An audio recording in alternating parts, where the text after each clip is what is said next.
नमस्कार। मैं भावेश सर आज संज्ञा यानी नाउन इस विषय पर चर्चा करने जा रहा हूँ। संज्ञा का अर्थ है नाम।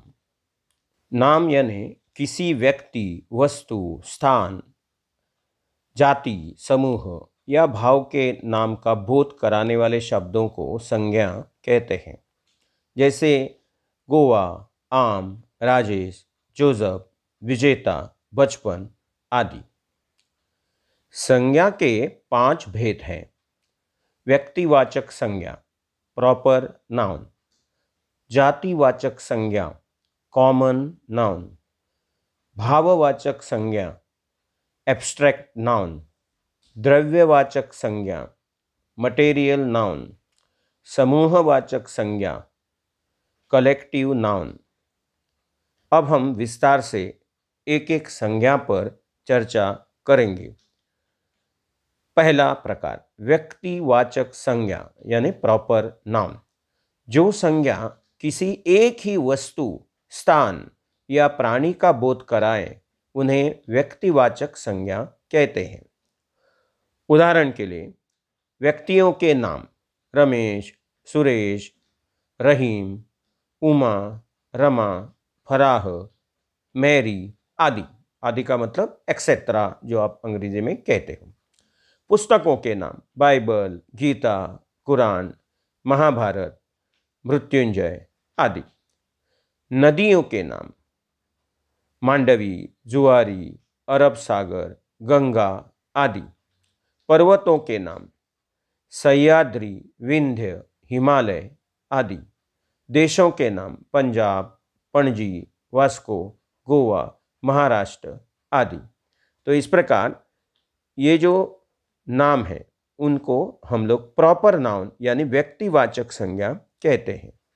अब हम जातिवाचक संज्ञा यानी कॉमन नाउन के बारे में देखते हैं। जो संज्ञा किसी एक ही जाति के सभी पदार्थों, प्राणियों, स्थानों अथवा समूह का बोध कराए उन्हें जातिवाचक संज्ञा कहते हैं। अब उदाहरण देखते हैं।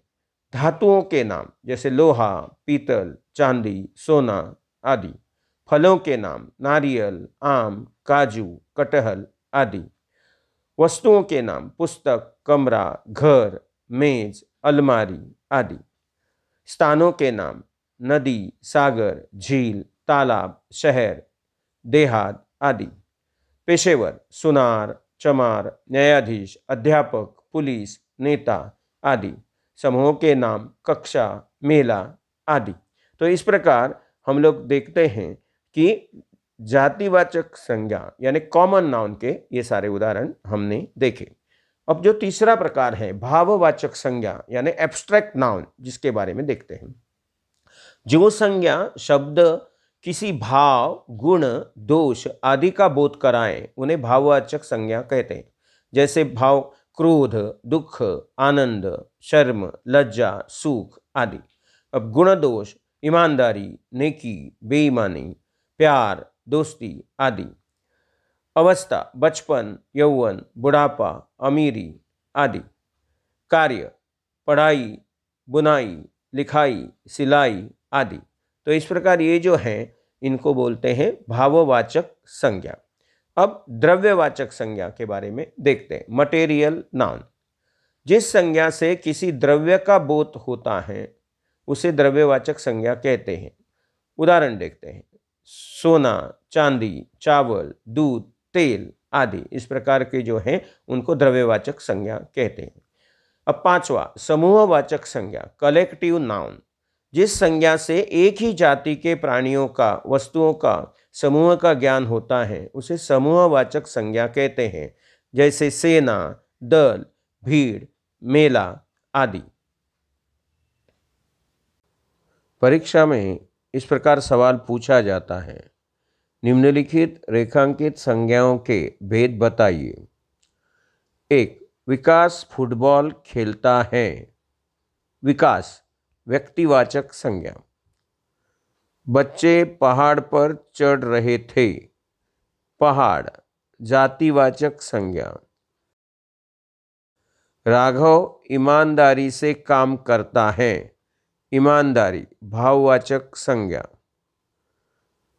मुझे चांदी के आभूषण पसंद हैं, चांदी द्रव्यवाचक संज्ञा। बाजार में बहुत भीड़ थी, भीड़ समूहवाचक संज्ञा। तो अब तुम्हें समझ में आ गया होगा कि संज्ञा और उसके प्रकार किस प्रकार हैं और उसका इस्तेमाल वाक्यों में किस प्रकार किया जाता है, और पूछे गए सवालों के जवाब अब आप आसानी से लिख सकते हो। धन्यवाद।